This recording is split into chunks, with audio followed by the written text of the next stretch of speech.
এটা সর্বোচ্চ পানি ধারণ ক্ষমতা 109 ফুট এমএসএল। যেহেতু পানির চাপটা এইদিকে অনেকটা বেশি, এই জন্য 6 ইঞ্চি পরিমাণ 16টি জলকপাট যে আছে আপনারা জানেন কাপ্তাই জলবিদ্যুৎ কেন্দ্রে, সেটি 6 ইঞ্চি পরিমাণ খুলে দেওয়া হবে, যেন পানিটি যেন ব্যালেন্সটা থাকে। এই জন্যই রাত 10টা থেকে সিদ্ধান্ত নেওয়া হয়েছে, এই জন্য মাইকিং করা হচ্ছে এবং প্রচার প্রচারণা চালানো হচ্ছে, যেন ওই দিকে যারা আছে, ভাটির দিকে যারা আছে, তাদের জন্য কোনো সমস্যা না হয়। এবং এটা খুবই অল্প পরিমাণ, 6 ইঞ্চি পরিমাণ। এটা প্রতি বছরই আসলে ছাড়া হয়, যেহেতু এইদিকে পানি ধরে রাখার মানে সর্বোচ্চ সীমায় পৌঁছে গেছে, এখন একটু ইচ্ছা করলেও পানি আর ধরে রাখা সম্ভবপর নয়।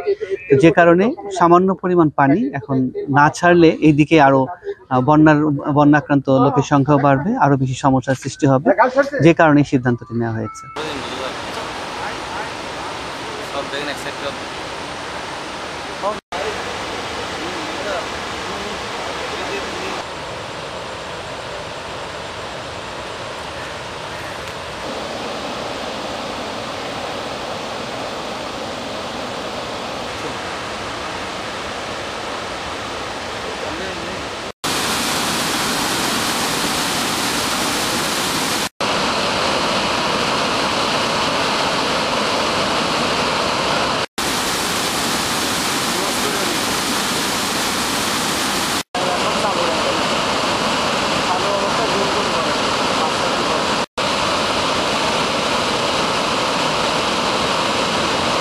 ফটো আই দেবি হ্যাঁ।